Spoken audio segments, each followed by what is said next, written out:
திரு ஷுபேர், transparency இருக்கா அறிவிப்புகள் கொடுக்கறதுல? அவங்க ஏற்கனவே சொன்னதுக்கும் இப்ப சொன்னதுக்குமான வெளிப்படைத்தன்மை இருக்கான்னு கேட்கிறாங்க. முரண்பாடுகள் இருக்குன்னு சுட்டி காட்டினாங்க. அது எங்க இருந்து சொன்னாரா? மின்சார கட்டணத்துல இருந்து சொன்னார் வில்சன் சார். இல்ல, முதல்ல இந்த 15வது ஆண்டு விழா முடிந்து 16வது ஆண்டு விழா கொண்டாடக்கூடிய புதிய தலைமுறைக்கு ஒரு வாழ்த்துக்கள். நன்றி. தமிழர்களுக்கான ஒரு ஊடகமாக நடுநிலையோடு செயல்பட்டு கொண்டிருக்கிறது. அதுக்காக வாழ்த்துக்கள். ஐயா பாரிவேந்தர் அவர்களுக்கும் வாழ்த்துக்களை சொல்லிடுவோம். நன்றி நன்றி. நிறைய விஷயங்கள் எல்லாம் பேசினாங்க. இந்த தாவேக அரசாங்கத்தினுடைய ஒரு டாரிங்கான விஷயமா நான் அதை பார்க்கிறேன். இந்த பரந்தூர் விமானத்தினுடைய ரத்து அப்படிங்கிறது. அவர் தாவேகாவினுடைய தலைவராக இதே ஏகனாபுரத்தில் போய் ஒரு வாக்குறுதியை கொடுத்துட்டு வந்தாரு. அன்னைக்கு எல்லாருமே அன்னைக்கு அதை போராடிக்கிட்டு இருந்தாங்க. அந்த களத்தில் திமுக நகர செயலாளர் உட்பட அன்னைக்கு திமுக கூட்டணியில் இருந்த காங்கிரஸா இருக்கட்டும், கம்யூனிஸ்டா இருக்கட்டும், ஏன் திமுகவினுடைய நகர செயலாளர் முதற்கொண்டு அங்க போராடிக்கிட்டு இருந்தார். நாங்க ஆட்சிக்கு வந்ததுன்னா ரத்து பண்ணுவோம் அப்படின்னு சொல்லிட்டு 100 நாட்களுக்குள் அதை செய்து முடித்திருக்கார். சரி, நான் தங்கந்தரசு சொன்ன 2 விஷயத்த திரு ஷபீர்ட்ட சொன்னேன். இன்னும் 2-3 விஷயம் இருக்கு. அதையும் உள்வாங்கிட்டு நீங்க முழுமையாவே பதில் சொல்லுங்க. இப்போது திட்டத்தை கைவிட்டு கையகப்படுத்திய நிலங்களை என்ன செய்ய போகிறீர்கள் அப்படின்னு கேட்டிருக்காரு. நிலம் கையகப்படுத்துதல் சட்டப்படி எந்த நோக்கத்திற்காக நிலம் எடுக்கிறீர்களோ அதற்காகத்தான் அந்த நிலத்தை பயன்படுத்தணும்னு சொல்றாரு. இழப்பீடு பெற்ற நிலத்தை கொடுத்த மக்களுக்கு நீங்கள் என்ன சொல்ல போகிறீர்கள் அப்படின்னு கேட்கிறார். கடைசியா, அங்கு வேறு திட்டம் உள்ளது என்றால் அப்போது நீங்கள் கூறும் சூழலியல் விவசாயிகள் பிரச்சனை தீர்ந்து விடுமா அப்படின்னு. இல்ல, இவ்வளவு தைரியமா ஒரு முடிவை எடுத்தவங்க இதுக்கு தீர்வு இல்லாம எடுத்துக்க போறாங்க. நீங்க அடுக்கடுக்கா கேள்வி கேட்டிருக்கிறார். கண்டிப்பாக ஒரு குழு போட்டு அமைத்து அதுக்கான பிரச்சனைகளை சார்ட் அவுட் பண்றதுக்கான எல்லா வேலைகளையும் செய்வாங்க. ஒரு 100 நாட்கள் உள்ளதா இந்த வேலையெல்லாம் பண்ணியிருக்கிறாங்க. 100 நாட்களுக்குள்ள சொன்ன வாக்குறுதியை அவங்க நிறைவேற்றிருக்கிறாங்க. ஒரு கட்சியினுடைய தலைவராக சொன்ன வாக்குறுதியை முதலமைச்சராக வந்தப்ப நிறைவேற்றிருக்கிறார். கண்டிப்பாக அங்க இருக்கக்கூடிய மக்களினுடைய உணர்வுகளை பிரதிபலிக்கக்கூடிய விஷயமா தான் பாக்குது. நீங்க சுற்றுச்சூழல் ஆர்வலர்கள் பலரும் வரவேற்றிட்டு இருக்காங்க. இன்னைக்கு சென்னை மிகப்பெரிய அளவுல ஒரு நீர் பற்றாக்குறை ஏற்படும், இந்த மாதிரி பேரிடர் காலங்களில் பெரிய ஆபத்து ஏற்படும், அதான் தடுக்கப்பட்டிருக்கு நிறைய பேர் இன்னைக்கு வரவேற்று பேசிட்டு இருக்காங்க. ஏன் இதுக்கு முன்னால் திமுக கூட்டணியில் இருந்த பல கட்சி தலைவர்களும் இன்னைக்கு வரவேற்று பேசுகிறாங்க. திமுக கூட்டணியில் இருந்தது போது எதிர்த்தவர்கள் இன்னைக்கு வரவேற்றாங்க. அப்படிங்கும் போது இதுக்கு நீங்க சொன்ன அத்தனை விதமான கோரிக்கைகளுக்கும் கண்டிப்பாக ஒரு குழு அமைத்து அதுக்கான தீர்வை கண்டிப்பாக இந்த அரசாங்கம் அறிவிப்புகளுக்கு நீங்க வாங்க. ஆமா, இப்ப அடுத்து பாத்தீங்கன்னா சிலிண்டர், அவங்க அன்னபூரணி சூப்பர் 6 அப்படின்னு தேர்தல் வாக்குறுதிகள் மற்ற கட்சிகள் பக்கமா கொடுத்தாங்க. தாவேகா மட்டும் ரொம்ப சிம்பிளா தான் கொடுத்தாங்க. சில வாக்குறுதிகள் மட்டும் தான் கொடுத்தாங்க. அதுல ஒரு முக்கியமான வாக்குறுதியாக இந்த 6 சிலிண்டர், ஒரு வருடத்திற்கு 6 சிலிண்டர் கொடுக்கிறதா சொல்ல அனைத்து குடும்பத்திற்கும் சொல்லப்பட்டது. ஆனா அது கீழே எந்த அரசாங்கமும் கொடுக்கக்கூடிய, எந்த அரசியல் கட்சியும் கொடுக்கக்கூடிய வாக்குறுதிகளை 100% நிறைவேற்ற முடியாது. உங்களுக்கு திருப்பி நல்ல இடங்கள் சொல்லியிருக்கேன், திருப்பி சொல்ல 2000 நீங்க என்னன்னா மாற்றம்னு மக்களே அதான் சார் நினைக்கிறாங்க. மாற்றம்னு அவங்க சொல்லும் போதே அவங்க திமுக அதிமுகவுடைய செயல்பாடுகள்ல இருந்து தாங்கள் வேறுபட்டதாக தானே அவங்க கிளைம் பண்றாங்க. இன்னொன்னு தெளிவா புரிஞ்சுக்கங்க, மக்கள் வாக்குறுதிகளை நம்பி ஓட்டு போடல திரு விஜய்க்கு. ஏன்னா வாக்குறுதிகளை நம்பி ஓட்டு போடுறதா திமுக தான் ஜெயிச்சிருக்கணும்.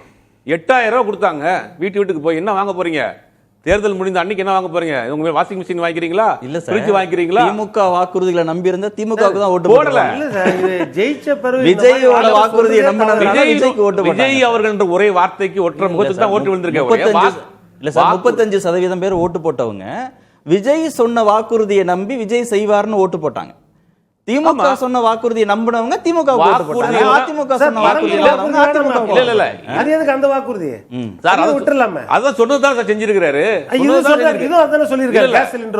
அதாவது சாத்தியப்படுத்தக்கூடிய விஷயங்களை செஞ்சுட்டு இருக்காங்க 100 நாள்ல. இப்ப 6 சிலிண்டர்ங்கிறது 3 ஆக்கிருக்காங்க. மின்சார கட்டணம் 200 யூனிட்ல பாருங்க, அதுலயும் அளவுகோல் திருத்தப்பட்டது. அதுலயும் திருத்தப்பட்டது. முதல்ல விவசாய கடன் தள்ளுபடியில 2-3 முறை மீண்டும் கட்சிகள் அடுத்த பேனல்ல இதெல்லாம் நீங்க சொல்ற குறைகள்லாம் சரி செய்யக்கூடிய 3 தான் கொடுத்திருக்காங்க. இப்ப 6 கொடுக்கணும்னு அவங்க சொன்னது 3 தான் கொடுத்திருக்காங்க. தேவைப்படுகிற போது அடுத்த டைம்ல இல்ல 3ஐயும் அனைத்து குடும்பத்தினருக்கும் கொடுத்தா கூட சரி பரவாயில்லைங்க. அடுத்து அனைத்து குடும்பத்துக்கு எப்படி கொடுக்க முடியும்? இப்ப 2016ல அந்த மேயர் ஜெயலலிதா இருக்க தேர்தல் வாக்குறுதி கொடுத்தாங்க. வீட்டுக்கு ஒருத்தருக்கு அரசு வேலை. நேர்பட பேசல நீங்களும் ஷபீரும் எப்படிங்க கொடுக்க முடியும்னு கேக்குறீங்க. இல்ல வாக்களித்த மக்கள் விஜய் மீது நம்பிக்கை வச்ச மக்கள் கேட்க மாட்டாங்க. எல்லா தேர்தல் வாக்குறுதிகளையுமே கலர் டிவி அனைத்து குடும்பங்களுக்கும் கொடுக்கப்படும் அப்படின்னு அறிவிச்சாங்க. ஆனா கலர் டிவி எல்லாம் அனைத்து குடும்பங்களுக்கும் போச்சா? அனைத்து குடும்பங்களுக்கும் போச்சா? எல்லாருக்கும் எல்லாருக்கும் கொடுத்தாச்சு. அப்ப என்ன தெரியுமா கேட்டாங்க? அதுல வந்து 2016 ஒரே 2016 சொல்லிடுறேன். 2016ல அந்த மாதிரி இருக்கிறப்ப ஜெயலலிதா அம்மையார் இருக்கிறப்ப கொடுத்த தேர்தல் வாக்குறுதி வீட்டுக்கு ஒருத்தருக்கு அரசு வேலை, அனைத்து ரேஷன் கார்டுகளுக்கும் செல்போன். அதுக்கு எடப்பாடி பழனிசாமி ஒரு ஆட்சிக்கு வந்த 4 வருஷம் ஆட்சி நடத்தினாரு. அப்ப போன திமுக ஆட்சி காலத்துல கொடுக்கப்பட்ட வாக்குறுதிகள் இப்படி எல்லாமே மாறி மாறி பார்க்கலாம். அப்ப நம்ம சமதளத்துல வச்சிரலாமா? சமதளத்தில் வைக்க முடியாது. திமுக அதிமுக தாவேகா எல்லாம் ஒண்ணுதான்னு சொல்லிடலாமா? 100 நாட்களுக்குள் தாவேகா மாற்றம் இல்லைன்னு ஒத்துக்கலாமா? இல்ல, ஒரு வருஷம் விஜய் மாற்றத்தை தரமாட்டாருன்னு ஒத்துக்கலாமா? அது மக்கள் தான் தீர்மானிப்பாங்க. மாற்றத்தை தந்துட்டாங்கன்னு வாக்களிச்சிருக்காங்க. மாற்றம் நடந்துகிட்டு தான் மக்கள் நம்புறாங்க. நீங்க 100 நாள்லயே எல்லா கோரிக்கைகளையும் எல்லா வாக்குறுதியும் நிறைவேற்ற முடியாது. படிப்படியா செய்வாங்க. நீங்க தேவைப்படுகிற பட்சத்தில் அடுத்தடுத்து வரக்கூடிய காலங்களில் எல்லா அட்டைகளுக்கும் கொடுக்கறதுக்கான வாய்ப்புகள் கூட இருக்கு. அது பொருளாதாரத்தை மூலம் சரி பண்ணணும்ல. எனக்கு தெரிஞ்சு இப்ப கொடுத்துருக்க வேணாம்னு நினைக்கிறேன். என் தனிப்பட்ட கருத்து, இந்த 3 சிலிண்டருங்கிறது ஒரு வருஷம் ஆகட்டும். பொருளாதார வருஷத்துக்கு 10 லட்சம் கோடி ரூபாய் கடன் இருக்க போய் தேவையாது. முதல்ல அதை சரி பண்ணணும்ல. கொடுத்துட்டோம் வாக்குறுதி அப்படின்னு எனக்கு தெரிஞ்சு அவசரப்பட்டு இதை சொல்லியிருக்காங்களோ நான் நினைக்கிறேன். இது இன்னும் கொஞ்சம் காலதாமதத்தை எடுத்துக்கிட்டு பொருளாதார ரீதியாக பிரச்சனையை சரி பண்ணிக்கிட்டு அதுக்கு பிறகு அவங்க கொடுத்துருக்கலாம். அப்படித்தான் நான் நினைக்கிறேன். இன்னும் நாள் இருக்கு, இன்னும் 4.25 வருஷம் இருக்கு. இது கண்டிப்பாக வரக்கூடிய காலங்களில் கண்டிப்பாக எல்லா விதமான கோரிக்கைகள் நிறைவேற்றுவதற்கான சாத்தியம் இருக்குல்ல. ஓகே, இது முக்கியமான விஷயம். இன்னைக்கு நாளையில இருந்து கொடுக்கிற மாதிரி சுபேர் சொல்றாரு. உங்கள்ல இருந்து தான் 4.5 மாசம் இருக்குது இன்னும். ஆமா சார், 4.25 வருஷம் இருக்கு சார். 4.5 மாசம் இருக்கு. அவர் என்ன சொல்றாரு, 4.25 வருஷம் இருக்குது. அது எலெக்ஷனுக்கு முன்னாடி நாங்க ஒவ்வொன்றும் செய்துறோம், எலெக்ஷனுக்காக செய்துறோம் சார். நான் ஓட்டு போட்டது நாளைக்கு விஜய் செய்துறாரு. அது மேடையெல்லாம் என்ன சொன்னாரு, நான் வாய்ஸ் சவடால தேர்தல் அறிக்கை கொடுக்க மாட்டேன், எது சாத்தியமோ எது என்னால முடியுமோ அதை மட்டும்தான் தேர்தல் அறிக்கையில கொடுப்பேன். அந்த தேர்தல் அறிக்கையிலே 10.75 லட்சம் கோடி கடன் வச்சிருக்காங்க இந்த அரசாங்கம். அப்படி இருந்து நான் கொடுப்பேன், இதெல்லாம் சொல்லிட்டு தான் கொடுக்குறாரு. தேர்தல் வாக்குறுதியில 35வது பக்கத்துல 2வது வாக்குறுதியை படிச்சிடுறேன். அன்னபூரணி சூப்பர் 6 ஒவ்வொரு குடும்பத்திற்கும் வருடத்திற்கு 6 எரிவாயு சிலிண்டர்கள் வாங்குவதற்கான தொகை நீங்க வாங்கிட்ட பிறகு இல்ல, வாங்குவதற்கான தொகை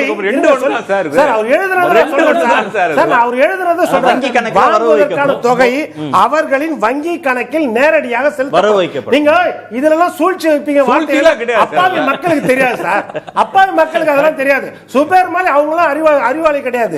இந்த சூழ்ச்சிமெல்லாம் இருக்குது சார். நீங்க ஒரு கேள்வி கேட்கிறேன், அவர் சொன்னதுனால ஒரு கேள்வி கேட்கிறேன். நீங்க இந்த வாக்குறுதிகளை விட்டுருங்க. அவர் சொன்ன முக்கியமான செய்தி என்னன்னா, விஜய்க்காக தான் வாக்களிச்சிருக்காங்க. சில பேர் நீங்க இந்த பணம் கொடுக்கிற 2500 ரூபாய் தொடர்பான விவாதம் வரும்போது கொடுத்தா கொடுக்கட்டும், கொடுக்க முடியலன்னா பரவாயில்லை. அதனாலதான் நான் என்ன சொன்னேன் அப்படின்னு தானே பரந்தூர் விமான நிலையத்துக்கு கூட அந்த ஏகனாபுரம் மக்கள் வந்து நீங்க அதை கேன்சல் பண்ணுவீங்கன்னு வாக்கு போடல, விஜய்க்காக ஓட்டு போட்டாங்க. அப்பயும் அதை கேன்சல் பண்றீங்க சார். அது கட்சி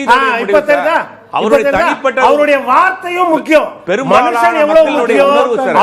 அவரே சொன்னாரு, என்னுடைய கவர்ச்சிக்காக எனக்கு ஓட்டு போடல, நான் என்ன அப்படியே அப்படின்னு சொன்னாரு அவரு.